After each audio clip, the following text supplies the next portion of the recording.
Hello students. तो सभी students का बहुत ज़्यादा स्वागत है मेरे अपने यूट्यूब चैनल जॉब रैंकर्स पर। जॉब रैंकर्स आपके लिए लेकर आया है एक बहुत ही शानदार batch for NTPC and group D. Railway group D की बात करें या रेलवे एनटीपीसी की बात करें या सभी स्टेट एग्जाम की नंबर सिस्टम के कुछ टॉपिक बहुत ही महत्वपूर्ण है, जैसे डिविजिबिलिटी। ठीक है, डिविजिबिलिटी मैं आपको इस क्लास में पढ़ाऊंगा। इससे पहले मैंने जो क्लास में आपको पढ़ाई वो थी संख्याएं, क्योंकि इस नंबर सिस्टम को समझने से पहले हमें नंबर्स का ज्ञान होना अति आवश्यक। तो अब पढ़ते हैं डिविजिबिलिटी। डिविजिबिलिटी में क्या है कि कुछ रूल्स होते हैं, जैसे 2 की डिविजिबिलिटी, 4 की डिविजिबिलिटी किसके लिए कैसे वर्क करते हैं। हम इसमें 1 बाई 1 सबको चेक करेंगे। ठीक है, तो हम चलते हैं अपनी। उससे पहले मैं आपके अपने बारे में बता देता हूं। मेरा नाम है अमन डिसूजा। ठीक, अमन डिसूजा मेरा नाम है। मैं आपके लिए डिविजिबिलिटी यानी विभाज्यता की क्लास लेकर आया हूं। तो इसमें चलते हैं अपनी divisibility rule of 2। Divisibility rule of 2 क्या कहता है, देखिए स्टूडेंट्स, अगर यदि किसी भी संख्या, चाहे वो संख्या चाहे जितनी बड़ी हो, किसी संख्या के अगर यूनिट डिजिट यानी लास्ट का अंक एक सम संख्या हो या शून्य हो, मैं लिखता हुआ चलूं यहां, यूनिट डिजिट शून्य या सम संख्या हो, तो वह संख्या कंप्लीटली डिवाइड होगी। वह संख्या यहां लिख देता हूं 2 से कंप्लीटली डिवाइड होगी, यानी पूर्णतः विभाजित हो जाएगी। देखिए एग्जाम्पल के लिए जैसे मैं बात करूं, मैंने लिखा 342689536। ये एक एग्जाम्पल है। अब इसमें देखना यह है स्टूडेंट कि लास्ट का जो यूनिट डिजिट है यानी लास्ट का जो इकाई का अंक है वो क्या है। क्या एक सम संख्या है? आप कहेंगे यस, ये एक सम संख्या है, क्योंकि 6 क्या है, 6 जो है मैं यहां लिख देता हूं, 6 क्या है, सम संख्या है। अब जब 6 सम संख्या है तो बस इतना ही काफी है। अगर लास्ट में सम संख्या है तो ये जो पूरी संख्या है, चाहे ये कितनी भी बड़ी हो, ये 2 से विभाज्य होगी। ठीक, अब अगर कोई ऐसी संख्या जैसे कि मान लीजिए 345980, क्या ये 2 से विभाजित है? मैं कहूंगा यस। क्यों? क्योंकि इकाई का जो अंक है, जो यूनिट डिजिट है, वो 0 आ गई। अगर किसी भी संख्या में लास्ट का इकाई का अंक सम संख्या हो या 0 हो, तो वो संख्या, पूरी संख्या वो 2 से डिवाइड हो जाती है, यानी 2 से पूर्ण से विभाजित हो जाती है। ठीक, अगर जैसे बात करें, मैंने एक एग्जाम्पल लिया 345967, क्या ये पूर्ण से विभाजित है? तो मैं कहूंगा जी नहीं। क्यों? क्योंकि देखिए ये 7 जो है, 7 विषम है, यानी ये एक विषम संख्या है। जब विषम संख्या है तो ये 2 से पूर्णतः डिवाइड नहीं होगी। ठीक, तो याद रखिएगा, यहां पे मैं बॉक्स में लिख देता हूं, आपको केवल इतना याद रखना, अगर यूनिट डिजिट 0, 2, 4, 6 या 8, इनमें से कोई एक संख्या है, कभी भी 0 हो, 2 हो, 4 हो, 6 हो या 8 हो, तो वो संख्या तो वह 2 से पूर्णतः डिवाइड हो जाती है। चाहे वो कितनी भी बड़ी संख्या हो, चाहे 1000 अंक की क्यों ना हो, 10 अंक की क्यों ना हो, 50 अंक की क्यों ना हो, कितने भी अंक की अगर संख्या है और लास्ट में 0, 2, 4, 6 या 8 में से कोई भी एक संख्या आ गई है, तो वह संख्या 2 से पूर्णतः डिवाइड हो जाएगी। इसी के साथ चलते हैं हम अपनी नेक्स्ट स्लाइड पर। नेक्स्ट स्लाइड में बच्चों कहता है डिविजिबिलिटी रूल ऑफ 4। देखिए डिविजिबिलिटी रूल ऑफ 4 क्या कहता है, जैसा हमने अभी देखा लास्ट 2 के लिए लास्ट डिजिट, तो 4 के लिए हम क्या करेंगे, फोकस ऑन लास्ट 2 डिजिट। याद रखेंगे, देखिए अगर लास्ट 2 डिजिट, लास्ट की जो 2 डिजिट है, लास्ट 2 डिजिट 4 से पूर्णतः विभाजित है, 4 से अगर पूर्णतः विभाजित है, तो वह संख्या 4 से विभाजित होगी। कोई भी संख्या हो चाहे विभाजित हो, चाहे देखिए कितनी भी बड़ी संख्या क्यों ना हो, अगर उसकी लास्ट की जो 2 डिजिट है, लास्ट की 2 डिजिट हम देखेंगे, अगर वो 4 से डिवाइड है यानी पूर्णतः विभाजित है, तो वह संख्या कितनी भी बड़ी हो, वो 4 से पूरी तरह से विभाजित हो जाएगी। जैसे मैंने एग्जाम्पल में मैं यहाँ पे लिखता हूँ 497372। ठीक, मैंने ये लिख लिया, थोड़ा इसे मैं पास कर लेता हूँ।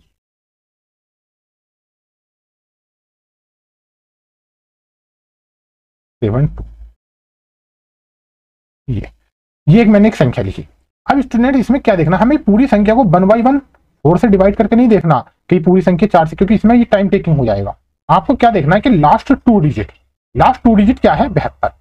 क्या 72 4 से पूर्णतः डिवाइड है? आप देखेंगे ये 4 से डिवाइड करके देख लेंगे। देखिए 4 × 4 3 बजे 4 8 32, हाँ पूर्णतः डिवाइड है। अगर 72 ये जो लास्ट टू डिजिट है ये 72 है, ये 4 से डिवाइड है, तो ये पूरी संख्या हमारी 4 से डिवाइड हो जाएगी। बिल्कुल ठीक है। तो हमें क्या करना है कि लास्ट की फोकस जो करना है लास्ट टू डिजिट पढ़ना 4 के लिए। ठीक, अब जैसा मान लीजिए मैं अगला एग्जांपल ले लेता हूं। मैंने एक संख्या ले ली 542। मान लीजिए ये एक मैंने संख्या ली। ठीक, अब मैंने देखा लास्ट में क्या डिजिट है, इसमें है 42। ठीक, अब मैंने लास्ट टू डिजिट 42 उठाई, यहाँ पे देखा क्या ये 4 से डिवाइड है? मैं कहूंगा जी नहीं, ये 4 से डिवाइड नहीं। जब ये लास्ट टू डिजिट 4 से डिवाइड नहीं है ये वाली, तो ये पूरी जो संख्या है ये भी 4 से डिवाइड नहीं होगी। ठीक, तो बस कहने का तात्पर्य इतना है स्टूडेंट्स कि अगर लास्ट की टू डिजिट 4 से डिवाइड है तो पूरी संख्या 4 से डिवाइड होगी। अगर लास्ट की दो जो अंक है, लास्ट के 2 अंक यानी लास्ट टू डिजिट अगर 4 से डिवाइड नहीं है, तो वो संख्या चाहे कितनी बड़ी संख्या क्यों ना हो, वो 4 से डिवाइड नहीं। चाहे संख्या कितनी भी बड़ी हो, आगे कितना भी नंबर हो 3 4 2, उससे मतलब नहीं है, हमें लास्ट के टू डिजिट बस देखने हैं 4 के लिए। ठीक है, इसी के साथ चलते हैं हम अपनी नेक्स्ट स्लाइड पर। नेक्स्ट स्लाइड है, उसमें है डिविजिबिलिटी रूल ऑफ 8। ठीक है, देखिए डिविजिबिलिटी रूल ऑफ 8 क्या कहता है, 8 की विभाज्यता चेक करने के लिए हमें क्या करना होता है, मैं यहाँ पे फिर लिख देता हूं, फोकस ऑन लास्ट 3। ठीक है, फोकस ऑन लास्ट 3 डिजिट। देखिए लास्ट 3 डिजिट पर फोकस करना होता है इसमें। मैं यहाँ पे अब फिर से लिखूं, अगर लास्ट 3 डिजिट, लास्ट 3 डिजिट 8 से पूर्णतः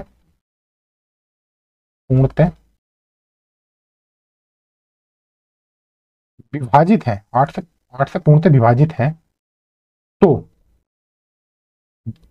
यह संख्या 8 से पूर्णतः विभाजित होगी।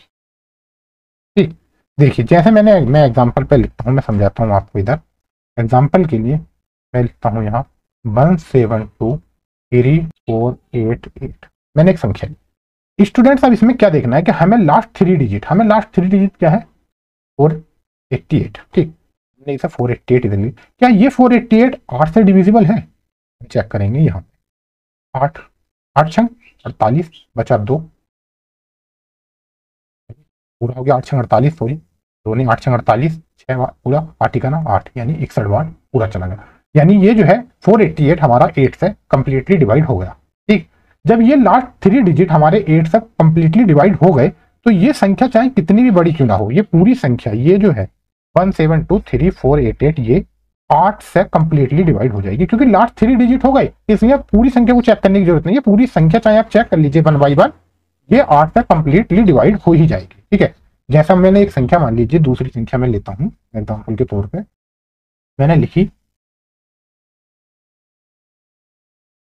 ये, मान लीजिए मैंने एक संख्या लिखी 2514215। ठीक है, क्या ये 8 से कंप्लीटली डिवाइड है? तो मैंने लास्ट 3 डिजिट उठाई यहाँ से, मैंने 215। देखते हैं यहाँ पे 8 से, क्या ये 8 से डिवाइड है?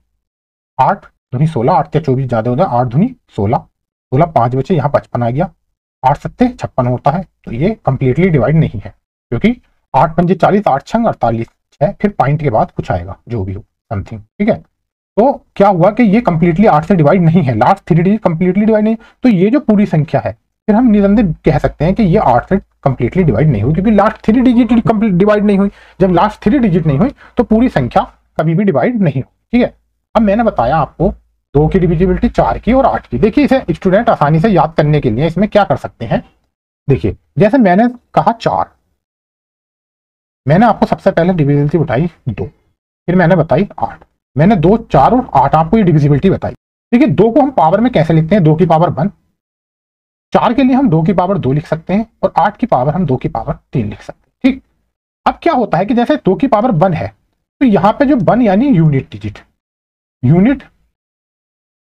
डिजिट पर फोकस, क्योंकि लास्ट डिजिट पे फोकस करते हैं। यहां पावर 2 है, तो लास्ट 2 डिजिट का फोकस। ठीक, यहां पे पावर 3 है तो 8 के लिए क्या करते हैं, लास्ट 3 डिजिट्स का फोकस। ठीक, यानी 8 के लिए लास्ट 3 डिजिट पे अगर 8 से डिविजिबल है तो संख्या 8 से डिविजिबल हो जाएगी। 4 के लिए लास्ट अगर 2 डिजिट 4 से डिविजिबल है तो संख्या 4 से डिविजिबल होगी। अगर यहाँ पे 1 है पावर से अगर केवल एक लास्ट यूनिट डिजिट यानी एक अंक लास्ट वाले को देख लेते हैं, अगर वो सम है, ये 0 है, तो वो संख्या 2 से कंप्लीटली डिवाइड हो जाएगी। बस इसे याद करने का तरीका ये है, आप इसे आसानी से याद कर सकते हैं। इसका चाहे तो आप स्क्रीनशॉट ले सकते हैं, बाद में मैं एक लास्ट स्लाइड में 1 बाय 1 और शॉर्ट नोट्स मिनी नोट्स जिन्हें कहते हैं बनाकर दिखा दूंगा, बाकी आप समय समय पर इसका स्क्रीनशॉट ले सकते हैं। ठीक है, इसी के साथ हम चलते हैं अपनी अगली डिविजिबिलिटी रूल ऑफ 3 यानी 3 की विभाज्यता। देखो बच्चों, 3 की विभाज्यता क्या है, मैं लिख देता हूं, यदि डिजिटल सम, मैं यहां लिखूं डिजिटल सम क्या होता है, अंकों का योग। देखिए जो संख्या होती है, संख्यों के जो अंक होते हैं, उन अंकों का जो योग होता है उसी को हम डिजिटल सम कहते हैं। यदि डिजिटल सम यानी अंकों का योग 3 से पूर्णतः विभाजित है तो वह संख्या भी 3 से पूर्णतः विभाजित होगी। ठीक, देखिए डिजिटल सम, ये डिजिटल सम मैं आपको एक अलग से क्लास में समझाऊंगा अच्छे से डिजिटल सम क्या होता है। देखिए कैलकुलेशन के पर्पस से डिजिटल सम बहुत ही महत्वपूर्ण हो जाता है। क्यों? क्योंकि डिजिटल सम से हम किसी भी क्वेश्चन को उसके आंसर तक इजीली पहुंच सकते हैं विदाउट कैलकुलेशन। विदाउट कैलकुलेशन का मतलब ये होता है, जैसे कि मान लीजिए कई बार, ये मैं अगले ही उसमें बताऊंगा आपको, ठीक है, एक अलग से डिजिटल सम की एक 10 मिनट की या 5 मिनट की मैं एक शॉर्ट क्लास डालूंगा, उसमें कंप्लीट डिजिटल सम को समझाया जाएगा। क्या होता है कि कई बार जब नंबर ज्यादा कैलकुलेटिव हो जाते हैं तो उसको कैलकुलेशन करने में ही 2-3 मिनट निकल जाता है। तो डिजिटल सम के माध्यम से आप आंसर, अगर ऑप्शन दिए हुए हैं तो उन ऑप्शनों तक आसानी से पहुंच जाओगे बिना कैलकुलेशन करे। तो डिजिटल सम बहुत ही अच्छी चीज हो जाती है। लेकिन फिलहाल डिजिटल सम में अंकों का योग होता है। अंकों का योग अब मैं समझाता हूँ, जैसे एग्जाम्पल के लिए 3 की डिविजिबिलिटी में यहाँ लिखता हूँ, जैसे 3 7, मैंने एक नंबर लिया 3 5 3 7 3 5 6। ठीक है, अब ये हो गया 3 7 3 5 6। अब स्टूडेंट्स ये इसका डिजिटल सम हम कैसे निकालेंगे, यानी अंकों का योग सबसे पहले हम इसके निकालेंगे। ठीक है, मैंने यहां से जोड़ना शुरू करा, 3 और 7 10, 10 और 3 13, 13 और 5 18, 18 और 6 24। तो इसका डिजिटल सम क्या हुआ, 24 हो गया। ठीक है, यानी अंकों का योग 24 हो गया। क्या ये 24 3 से डिविजिबल है? आप कहेंगे यस, 3 से डिवाइड है, ठीक। अब जब 3 से पूर्णतः डिवाइड है तो ये जो संख्या है पूरी, जब इसका डिजिटल सम 3 से डिवाइड है तो ये संख्या भी 3 से डिविजिबल, इसमें इतना ही है। देखिए फिर से मैं बताता हूं, जैसे कोई भी एक संख्या ले ली, उसके अंकों को आप जोड़िए, आपस में अंकों के योग निकालिए। अगर वो योग, पूरा योग वो 3 से डिविजिबल हो गया पूर्णतः, तो फिर संख्या चाहे कितनी भी बड़ी हो वो संख्या भी 3 से डिविजिबल होगी। ठीक है, जैसे मैंने मान लीजिए अगली मैं संख्या लिखता हूं 241 मान लीजिए, और 325, मैंने ये एक संख्या लिखी। क्या ये संख्या 3 से डिविजिबल है? फिर से मैं चेक करूंगा, 2 और 4 6, 6 और 1 7, 7 3 10, 10 और 2 12, 12 और 5 17। देखिए इसका डिजिटल सम क्या है, 17 है। तो क्या ये जो 17 है ये 3 से डिविजिबल है? आप कहेंगे जी नहीं। क्यों? क्योंकि 3 चौक 12, 3 पंजे 15 और 3 छंग 18, 17 तो आए नहीं। जब 3 से ये डिविजिबल नहीं है तो मैं कह सकता हूं कि ये जो संख्या है ये 3 से डिविजिबल नहीं हो। ठीक, तो जिन संख्याओं के अंकों का योग 3 से डिविजिबल हो जाता है वही संख्याएं 3 से डिविजिबल होती है। ठीक, इसी के साथ हम चलते हैं अपनी नेक्स्ट स्लाइड पर, देखते हैं अगली संख्या हमारी डिविजिबिलिटी रूल ऑफ 6। देखिए डिविजिबिलिटी रूल ऑफ 6 क्या कहता है बच्चों, डिविजिबिलिटी रूल ऑफ 6 कहता है कि अगर कोई संख्या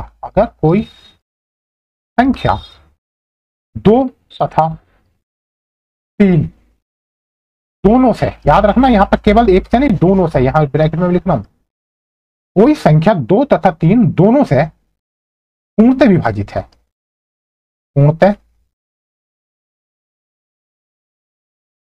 पूर्णतः विभाजित है, तो वह संख्या 6 से भी विभाजित होगी। ठीक, देखिए अगर कोई एक संख्या, कोई भी एक संख्या हो, अगर वो 2 और 3 दोनों से पूर्णतः विभाजित है तो वह संख्या, वो संख्या क्या होगी, वो 6 से भी पूर्णतः विभाजित होगी।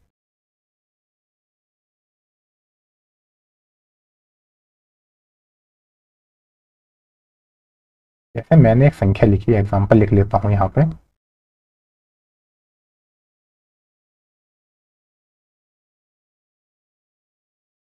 एक मैंने एक संख्या लिखी 128052, मान लीजिए मैंने एक नंबर लिखा। ठीक, अब मैं इसमें चेक करूंगा,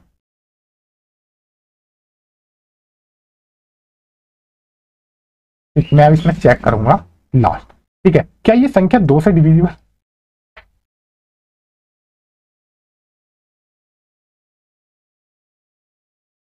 ठीक, थोड़ा सा टेक्निकल इशू हो गया था। ठीक है, अब मैं जो हूं यहाँ पे देखिए 128052, तो यहाँ पे क्या है कि क्या ये 2 से कंप्लीटली डिवाइड है, यानी 2 से विभाजित है? तो आप कहेंगे यस। देखिए मैंने अभी पीछे बताया 2 से डिविजिबिलिटी के लिए क्या था कि लास्ट संख्या सम होनी चाहिए, ये 0। अब 2 क्या है, एक सम संख्या है। जब 2 है तो मैं देखते ही कह सकता हूं कि ये 2 से कंप्लीटली डिवाइड है। अब फिर 3 से भी चेक करेंगे, क्या ये 3 से कंप्लीटली डिवाइड है? तो 3 से मैंने बताया कि अगर अंकों का योग 3 से डिविजिबल है तो ये संख्या 3 से डिविजिबल होगी। जैसे मैं जोड़ता हूं 1 और 2 3, 3 और 8, 8 और 3 मतलब 3 और 8 11, 11, 11 के बाद 11 0 11 ही रहेगा, फिर 5, 11 और 5 16, 16 और 2 18। देखिए 18, क्या 18 3 से डिविजिबल है? मैं कहूंगा या 3 से डिविजिबल है। ठीक, अब जब ये संख्या 2 से भी डिविजिबल हो गई, ये संख्या 3 से भी डिविजिबल हो गई, तो मैं कह सकता हूं कि ये संख्या 6 से भी डिविजिबल होगी। ठीक है, ये संख्या 6 से भी डिविजिबल होगी। जैसे मान लीजिए मैंने अगली संख्या में एक एग्जाम्पल और लेता हूं, ये लिखा मैंने 17, ये मैंने एक संख्या लिखी, क्या ये 6 से डिविजिबल है? इसे चेक करने के लिए देखो स्टूडेंट, देख से 6 से कैसे पता चला? 6 से डिविजिबल होने के लिए पहले 2 और 3 से डिविजिबल होना पड़ेगा। आपने जैसे सुना होगा कई बार कि भाई मुझसे निपटने से पहले मेरे 2 भाइयों से निपटना होगा, तो वही बात है कि 6 कहता है कि मुझसे निपटने से पहले पहले 2 और 3 से निपटना होगा, यानी मुझसे कोई संख्या डिवाइड जब होगी जब वो 2 और 3 से भी होगी। अब मैंने यहां देखा क्या ये 2 से है, तो भाई मैं कह रहा हूं 2 से है ही नहीं। क्यों? क्योंकि लास्ट में सम संख्या ही नहीं है। जब 2 से नहीं है तो मैं डायरेक्टली है यही बोल सकता हूं, फिर मुझे 3 से चेक करने की जरूरत नहीं है। जब 2 से ही नहीं है तो 3 से हो भी जाए तो कोई फर्क नहीं पड़ता।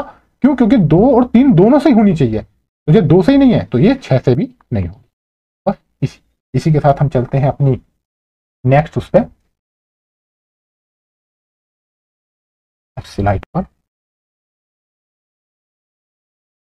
नेक्स्ट स्लाइड पर मैं चलता हूँ। देखिए यहाँ पे मैं एक थोड़ा सा आपको बता दूं, ये चलिए अगली ही उसमें बताऊंगा, ये जब आएगा ये मैं तो बताता हूँ यहीं पे। जैसे मैंने 6 की बात करी, तो मैंने 6 को 2 और 3 ही क्यों बोला कि 2 से और 3 दोनों से डिविजिबल होनी चाहिए? मैं ये भी तो कह सकता था कि 6 1 और 6 से डिविजिबल होनी चाहिए। नहीं, देखिए ये क्या है, 6 को ऐसे 2 पेयर्स में तोड़ना है, ऐसे 2 गुणनखंड में तोड़ना है कि जो कोप्राइम हो, यानी 2 तिया 6, मैंने 2 तिया 6 होते हैं, तो 2 से और 3 से, और 2 और 3 क्या है, ये कोप्राइम है। कोप्राइम, देखिए कोप्राइम क्या होते हैं? कोप्राइम वो जोड़ा होता है यस जिसे सहभाज्य गुणनखंड कहते हैं। कोप्राइम जिनका HCF जो होता है ना, इनका HCF वो 1 होता है। ठीक, जिन 2 संख्याओं का HCF 1 हो वो कोप्राइम कहलाती है। ठीक है, जैसे मैंने बात की, देखिए अब HCF बता देता हूं थोड़ा यहाँ पे कि HCF क्या होता है, या अगली स्लाइड पर बताता हूं मैं अलग से जोड़कर आपको HCF। सबसे पहले मैं बताता हूँ HCF। देखिए HCF क्या होता है, जैसे मैंने 2 नंबर लिए, मैंने लिया 12, या मान लीजिए 12 ही ले लेता हूँ, 12 और एक लिया मैंने 20, ये 2 नंबर है। अब इनका HCF कितना है? तो देखिए 12 और 20 का HCF कैसे निकालेंगे? कोई एक ऐसा नंबर लो, बड़े से बड़ा नंबर, जो इसे 12 को भी पूर्णतः डिवाइड कर दे और इस 20 को भी कंप्लीटली डिवाइड कर दे। ऐसी कोई एक संख्या जो बड़ी से बड़ी होनी चाहिए, जो इन दोनों संख्याओं को विभाजित कर दे। देखिए अगर मैं कहूं 2 एक ऐसी संख्या जो 12 को भी डिवाइड करती है, 2 छंग 12 और 2 10 बार चला जाता है, 2 10 12 20। ठीक, तो 2, लेकिन 2 से ज्यादा क्या होती है? 4 होती है, 4 तिया 12 और 4 पंजे 20। क्या 4 से बड़ी भी कोई होती है? मैं कहूंगा कि 4 से बड़ी नहीं, 6 से, तो 6 से 20, अगर 6 से 12 चला जाएगा तो 20 नहीं जाएगा। कोई एक ऐसी संख्या जो दोनों को पूर्णतः विभाजित कर दे, तो वो क्या है? बड़ी से बड़ी वो 4 है। कि 4 एक ऐसा नंबर है बड़े से बड़ा जो इस 12 को भी और इस 20 को भी दोनों को कंप्लीटली डिवाइड करता है, तो ये 4 ही मेरा एचसीएफ कहलाता है। यानी एचसीएफ एक ऐसी संख्या होती है जो किन्हीं नंबर, चाहे वो 2 नंबर हो, 4 नंबर हो, कितने भी नंबर हो, उनमें से उन्हें सबको कंप्लीटली डिवाइड कर दे और वो नंबर बड़ा सा बड़ा होना चाहिए, तो वो एचसीएफ कहलाता है। एक टर्म आपने सुनी होगी एलसीएम। मैं एलसीएम को भी यहाँ थोड़ा सा बता देता हूँ, एक मोटा मोटा आपको थोड़ा आइडिया लग जाएगा। जैसे मैंने एलसीएम की बात की, एलसीएम की बात करूं मैं, जैसे मैंने लिया 8 और एक संख्या ली मैंने 8 और 9, इसका एलसीएम निकालना है। तो इसका एलसीएम कैसे निकलेगा, देखिए यहां तो ये एक ऐसा नंबर से लेना है जिससे ये पूरी तरह दोनों डिवाइड हो जाए एचसीएफ के लिए, और एलसीएम के लिए क्या होगा, एक ऐसा नंबर निकाल देते हैं जो नंबर इस 8 से और इस 9 से पूरी तरह डिवाइड हो जाए। एक बड़े से बड़ा ऐसा नंबर, ये छोटे से छोटा, यहाँ पे एक छोटे से छोटा एक ऐसा नंबर लो, कोई भी नंबर छोटे से छोटा जो नंबर 8 से और 9 से दोनों से पूर्णतः डिवाइड हो जाए। तो मैं सोचूंगा कि क्या लेता हूं, मैंने लिया 72, ठीक, मैंने एक नंबर लिया 72, ठीक, तो क्या 72 8 से पूरी तरह डिवाइड है, मैं कहूंगा यस, 8 ना 72। क्या 72 9 से भी पूरी तरह डिवाइड है, मैं कहूंगा यस, नो, 72, ठीक। तो ये जो नंबर है ये भी पूरी तरह डिवाइड है 8 से भी और 9 से भी, तो ये एलसीएम। अब आप बच्चे सोच रहे होंगे कि सर आपने ये 72 डायरेक्ट कैसे सोच लिया। मैंने सोचा नहीं स्टूडेंट्स, ये मैंने मल्टीपल करके निकाल लिया। मैं जब कंप्लीट अलग से जो मेरा, जब हम आगे पढ़ेंगे नंबर सिस्टम के और जो चैप्टर्स हैं, जैसे मैंने अभी आपको बताया, अभी यहाँ चल रही है आपकी डिविजिबिलिटी, ठीक, इसके बाद हम पढ़ेंगे, ठीक है, यूनिट डिजिट, यूनिट डिजिट के बाद हम पढ़ेंगे फैक्टर्स, मैं पूरा लिखूं तो नंबर्स ऑफ फैक्टर्स, ठीक। उसके बाद हम पढ़ेंगे नंबर्स ऑफ जीरोस, ठीक। इसमें आगे फिर हम पढ़ेंगे एलसीएम एंड एचसीएम, ठीक। ये और भी कुछ अगर हमें लगता है, जैसे होता है ना, वो होती है रूट्स कहते हैं जिन्हें, क्यूब रूट्स है, होता है श्रृंखला होती है, ठीक है, श्रेणी होती है, इन सबको भी हम नंबर सिस्टम में 1 बाय 1 कवर करते रहेंगे। कुछ स्पेशल क्लास भी आपको मिलेगी। लेकिन यहाँ पे क्या है, इस चैनल पर आपको मैथ का कोई भी एक सिंगल टॉपिक या सिंगल क्वेश्चन भी नहीं होगा ऐसा जो कि स्किप कर दिया जाएगा, मिस आउट कर दिया जाएगा। यहाँ 1 बाय 1 सभी चैप्टर्स को, थ्योरी और थ्योरी के बाद में प्रत्येक चैप्टर में, जैसे ही नंबर सिस्टम है, मैं आपको नंबर सिस्टम में ये 5 टॉपिक पढ़ाऊंगा, या मान लो 6 टॉपिक के साथ जितना भी नंबर सिस्टम में है, पढ़ाने के बाद में 100 से 150 क्वेश्चन, यानी 100 to 150 क्वेश्चन प्रैक्टिस कराऊंगा। ऐसे ही मान लीजिए मैंने अगला चैप्टर हमने किया प्रॉफिट एंड लॉस, मान लीजिए इसमें थ्योरी कराई, थ्योरी में मान लीजिए 7 टॉपिक्स बने। इन 7 टॉपिक्स में मैं अगर संभव 100 से 150 या फिर 150 से 200, जितना भी पॉसिबल होगा या जितना भी जरूरी नीड लगेगी मुझे कंप्लीट, मैं इतने क्वेश्चन आपको अच्छे से प्रैक्टिस कराऊंगा। उन क्वेश्चनों को हम 1 बाय 1 प्रैक्टिस करेंगे। यहाँ पे पहले थ्योरी बेस पढ़ाया जाएगा, उसके बाद में सभी क्वेश्चनों की 100 से 150 क्वेश्चन, 80 क्वेश्चन, जैसी जिस चैप्टर में जरूरत है उसी हिसाब से मैं आपको प्रैक्टिस कराता हुआ चलूंगा, ठीक। तो अभी ये क्या है कि जहां ये एलसीएम के ये 72 कैसे आया, ये डायरेक्ट मैं आपको जब एलसीएम एचसीएफ अच्छे से पढ़ेंगे, इस पर हम क्वेश्चन करेंगे, तब अच्छे से बताऊंगा। अभी मैंने बताया एचसीएफ और एलसीएम, और एचसीएफ एलसीएम से पहले मैं बता रहा था आपको कोप्राइम नंबर, ठीक। कोप्राइम नंबर्स में क्या होते हैं, ऐसे नंबर जिनका एचसीएफ 1 हो जाता है, वो हमारे कोप्राइम कहलाते हैं। तो ये जो 6 है, इसको हमेशा कोई भी ऐसा नंबर जो बड़ा नंबर है, जैसे मैं अभी आपको बताऊंगा, ठीक है, जैसे कई बार पूछेगा आपसे कि 72 की डिविजिबिलिटी, तो 72 को कैसे तोड़े, किन्हीं दो पे, तो मैं 9 और 8 में तोड़ दूंगा, क्योंकि देखिए 9 और 8 कोप्राइम है। इनका एचसीएफ क्या है, इनका एचसीएफ कोई बड़ी से बड़ी संख्या क्या है जो दोनों को डिवाइड कर दे, मैं कहूंगा एक के अलावा कुछ है ही नहीं। अब इसका एचसीएफ 1 आ गया तो ये कोप्राइम हो गया, तो मुझे 72 9 और 8 में ही तोड़ना है। मैं ऐसा नहीं कर सकता कि 12 और 6 में तोड़ दूं कि जो संख्या 12 से भी डिवाइड है और जो संख्या 6 से भी वो हो जाएगी, नहीं। क्यों, क्योंकि 12 और 6 कोप्राइम है ही नहीं। क्योंकि देखिए इनका एचसीएफ कितना है, इसका एचसीएफ 6 है, क्योंकि 6 को भी डिवाइड कर रहा है और 12 को भी, तो ये हम नहीं ले सकते, हमें ये लेना पड़ेगा, ठीक है। इसी के साथ हम अपनी चलते हैं नेक्स्ट क्लास पर, डिविजिबिलिटी रूल ऑफ 9, ठीक। डिविजिबिलिटी रूल ऑफ 9 क्या कहता है कि अगर मैंने जैसे 3 के लिए बताया, 3 और 9 का रूल कुछ सेम ही होता है। जैसे अगर डिजिटल सम, यानी मैं फिर से लिख रहा हूं इसे अच्छे से, अंकों का योग, जो डिजिटल सम होता है ना, वो किसी भी संख्या के अंकों का योग ही डिजिटल सम होता है। डिजिटल सम 9 से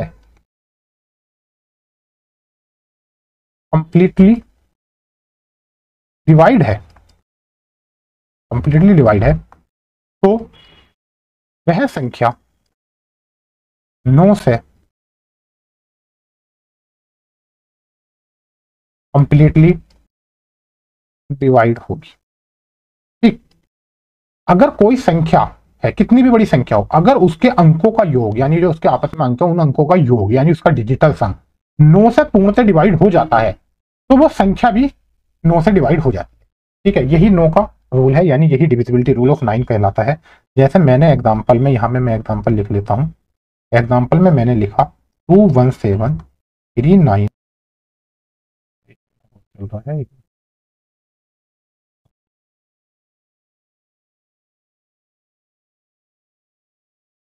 क्या नंबर लिखा था मैंने, 21739 ये एक नंबर है। ठीक, क्या ये नंबर 9 से डिविजिबल है? अब इसे चेक करेंगे। देखिए, सबसे पहले हम इसका डिजिटल सम निकालेंगे। इसका डिजिटल सम निकालने के लिए मैं यहाँ लिख लेता हूँ क्या है। देखिए, 2 रे 3, 3 और 7 10, 10 और 3 13, 13 और 9 22, 22 और 8 30, 30 और 6 36। इसका डिजिटल सम 36 आया। तो क्या ये 36 9 से डिविजिबल है? आप कहेंगे यस, ये डिविजिबल है 9 से। अब जब डिजिटल सम 9 से डिविजिबल है, जब मैं लिखने क्या है, चलिए वैसे बोलता हूँ, जब डिजिटल सम 9 से डिविजिबल है, तो ये जो पूरी संख्या है जो मैंने लिखी है, ये संख्या 9 से डिविजिबल होगी। बस इतना ही है। जैसे 3 के लिए था कि अगर डिजिटल सम 3 से डिविजिबल है तो संख्या 3 से डिविजिबल हो जाती है, ऐसे ही 9 के लिए है, यदि डिजिटल सम 9 से डिविजिबल है तो वो संख्या 9 से डिविजिबल हो जाती है। ठीक है, जैसे एक मान लीजिए एक अलग एक एग्जाम्पल और लेते हैं, लिखता हूँ यहाँ 169087। ठीक, मैंने ये लिखा। अब इसे देखिए, इसके अंकों का योग निकालिए। 1 और 6 7, 7 और 9 16, 16 और 8 24, 24 और 7 31, 31 और 8 39। देखिए, अब क्या ये 39 9 से डिविजिबल है? आप कहेंगे नहीं, क्यों? 9 चौक 36 और 9 पंजे 39, क्योंकि 39 आएंगे। अब जब ये नहीं है, 9 से डिविजिबल नहीं है ये, ठीक नहीं है 9 से, तो ये जो संख्या है, ये पूरी संख्या जो मैंने लिखी है, ये भी हम कहेंगे कि ये 9 से डिविजिबल नहीं होगी। अगर ये डिजिटल सम 9 से डिविजिबल हो जाता तो ये संख्या भी 9 से डिविजिबल हो जाती। तो बस सही याद रखेंगे। ठीक, इससे के साथ चलते हैं हम अपनी अगली स्लाइड पर, देखते हैं अगला रूल क्या है। अगला रूल है डिविजिबिलिटी रूल ऑफ 5। देखिए, डिविजिबिलिटी रूल ऑफ 5 क्या कहता है कि अगर किसी संख्या का यूनिट डिजिट आप समझते हैं ना, जहां भी मैं यूनिट डिजिट लिखूं उसका मतलब होता है लास्ट अंक या इकाई का अंक, एक ही बात होती है, लास्ट अंक। ठीक है, यूनिट डिजिट 0 या 5। अगर किसी संख्या का यूनिट डिजिट या तो 0 मिल जाए या फिर 5 हो, अब वह संख्या 5 से पूर्णतः विभाजित होती है। ठीक, पूर्णतः विभाजित होती है। अब देखिए क्या है, जैसे मैंने एग्जाम्पल लिखा 3 2 4 6 8 5 9 0। क्या ये 5 से डिविजिबल है? मैंने देखा कि लास्ट में क्या 0 है, बस मुझे लास्ट में 0 मिल गया, मैं कह दूंगा यस, 5 से डिविजिबल है। मैं बात कर रहा, मैंने दूसरा एग्जाम्पल लिया 4 3 2 9 8 6 5 4 3 5। इस संख्या में क्या है, यूनिट डिजिट 5 है। मैंने क्या बताया, 0 हो या फिर 5 हो, इनमें से कोई भी एक है, दोनों का नहीं, दोनों होना जरूरी नहीं, कोई भी एक है, या चाहे ये हो जाए चाहे ये हो जाए। इसमें 0 हो गया, मैंने कह दिया यस 5 से डिविजिबल है। यहाँ पे मुझे लास्ट में 5 मिल गया, मैंने कह दिया यस डिविजिबल है। अगर 0 या 5 में से कोई भी नहीं है तो वो डिविजिबल नहीं होगा, चाहे कोई भी संख्या हो। जैसे मान लो मैंने लिखा 3 2 5 4 5 6 7 8 9। क्या ये 5 से डिविजिबल है? यहाँ पे देखिए, ना तो 0 है और ना ही 5 है। जब कुछ भी नहीं है तो ये 5 से डिविजिबल नहीं होगा। यानी बस 5 का डिविजिबिलिटी रूल यही कहता है कि अगर लास्ट में 0 या 5 है किसी संख्या के, तो वो संख्या 5 से डिविजिबल हो जाती है। इसी के साथ चलते हैं डिविजिबिलिटी रूल ऑफ 25। देखिए, 25 यानी 25 का डिविजिबिलिटी रूल ऑफ क्या कहता है कि अगर लास्ट टू डिजिट, लास्ट की जो टू डिजिट है वो 25 से पूर्णतः विभाजित है, पूर्णतः विभाजित है, तो वह संख्या 25 से पूर्णतः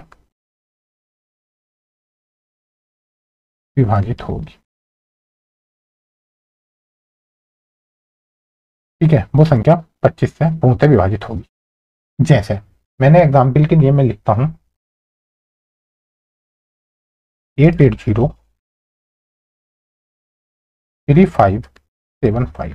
ठीक, क्या ये 25 से पूर्णतः विभाजित है? मैं लास्ट टू डिजिट देखूंगा, ये मैंने यहां लिखा, क्या ये 25 से डिवाइड है? मैं कहूंगा यस, 25 या 75। अब जो लास्ट टू डिजिट 25 से विभाजित है, तो ये संख्या चाहे कितनी भी बड़ी हो, ये संख्या 25 से विभाजित होगी, 25 से विभाजित होगी। ठीक, क्योंकि लास्ट टू डिजिट विभाजित हो गई तो संख्या भी 25 से विभाजित हो जाएगी। एक और एग्जाम्पल ले लेते हैं, जैसे मैंने एग्जाम्पल लिखा 950, ये ली। ठीक, क्या ये संख्या 25 से डिवाइड है? मैंने लास्ट में देखा, लास्ट टू डिजिट 61, क्या ये 25 से है? मैं कहूंगा जी नहीं। जब ये 25 से डिवाइड नहीं है लास्ट टू डिजिट, तो ये जो पूरी संख्या है इसको मैं यही बोल सकता हूं जी ये डिवाइड नहीं। बस यही है डिविजिबिलिटी रूल ऑफ 25। देखिए, इसके अलावा मैंने जितना यहाँ पे बताया आपको 1 by 1, मैंने एक ये HCF बताया, यहाँ पे कोप्राइम बताया, ये डिविजिबिलिटी रूल ऑफ 3, 4, ये फोकस, सब चीज मैंने यहाँ पे आपको 2, 4, 6, 8 सब बताई। ठीक है, इसके बाद में हम पढ़ते 5 की पढ़ी, फिर हमने यह 25 की पढ़ी। ठीक है, इसके अलावा और भी डिविजिबिलिटी रूल है, जैसे 7, 11, 13, वो थोड़ी टिपिकल है, उसे अच्छे से मैं समझाऊंगा। ठीक है, थोड़ी इसमें क्लास थोड़ी लंबी हो जाएगी, इसमें नेक्स्ट क्लास में मैं आपको, जैसे इसमें नेक्स्ट क्लास में मैं थोड़ा सा ऐसा करता हूँ, यहाँ पे अलग से बताता हूँ। नेक्स्ट क्लास में हम देखेंगे 7, 11 की, 13 की, 78 की, 99 की। ठीक है, कई बार आता है। ठीक है, हमने 12 की देखी, हमने 6 की, हम 12 की भी देखेंगे, हम 6 की देख ली, हमने 6 की तो चलिए देख ली। ठीक है, कई बार आता है 81, ये सब चीजें, या 125, इन सबकी डिविजिबिलिटी भी हम 1 by 1 चेक करेंगे। हम देखेंगे 1001 की। ठीक, इस सबके साथ 11, 13, 78, 99, 12, 81, 125, 100। हम नेक्स्ट क्लास में इन सबकी डिविजिबिलिटी एक बार कंप्लीट अच्छे से कर लेंगे, और फिर ये डिविजिबिलिटी रूल हमारा चैप्टर यहीं पहुंच जाएगा। इसके बाद मैं आपको प्रैक्टिस क्वेश्चन कराऊंगा इसमें। ठीक है, जो भी है 70, 80, 50 जितना भी क्वेश्चन इसमें आवश्यकता होंगे, सब अच्छे से प्रीवियस क्वेश्चन भी होंगे इसमें, और कुछ हमारे अपने क्वेश्चन भी बनाए होंगे जो अच्छे क्वेश्चन होंगे। आप एक बार उन्हें लगाइए, टेस्ट कीजिए, और फिर देखिए आपका अच्छा प्रोग्रेस होगी। ठीक है, अब जैसे मैंने एक यहाँ पे थोड़ा सा मैं और बताता चलूँ एक बार। देखिए, अभी भी जैसे मान लीजिए मैंने एक एग्जाम्पल लिया, ये मान लीजिए 78 की डिविजिबिलिटी की बात जैसे करेंगे, तो हमें इसे तोड़ना, ये चलिए मैं इसे नेक्स्ट क्लास में ही आपको बताऊंगा, खैर वरना क्लास लंबी हो जाएगी। 7, 11, 13, 78, 99, 12, 81, 85, ये सब मैं नेक्स्ट क्लास में बताऊंगा। ठीक है, इसी के साथ यही क्लास को समाप्त करते हैं। ठीक है, जय हिंद, जय भारत। और बस इतनी स्टूडेंट्स आपसे गुजारिश है कि आप जो है इस चैनल को बस सपोर्ट कीजिए, ज्यादा से ज्यादा आप जितने भी टेलीग्राम्स या व्हाट्सएप या फेसबुक पे जितने भी अकाउंट्स हैं, जितने भी आपके ग्रुप्स हैं, उनमें शेयर कीजिए, चैनल को सब्सक्राइब कीजिए, बेल आइकन को प्रेस कीजिए, ताकि आपको समय समय पर नोटिफिकेशन मिलती रहिए। हम पे ट्रस्ट कीजिए, मैं वादा करता हूं आपसे, आपके एग्जाम में एक सिंगल क्वेश्चन भी ऐसा नहीं होगा जो या तो प्रैक्टिस सेशन या थ्योरी वाली पोर्शन में नहीं कराया जाएगा। ऐसा एक सिंगल क्वेश्चन भी आपको नहीं मिलेगा। अगर आपके एग्जाम में 25 क्वेश्चन आ रहे हैं, तो मैं आपसे वादा करता हूं 24 to 25 क्वेश्चन आप 100% एक्यूरेसी के साथ इसको करके ही आएंगे। ठीक, बस आप जुड़े रहिए, इसी के साथ अपना ख्याल रखिए, सपोर्ट कीजिए, सब्सक्राइब कीजिए। ठीक है, जय हिंद, जय भारत।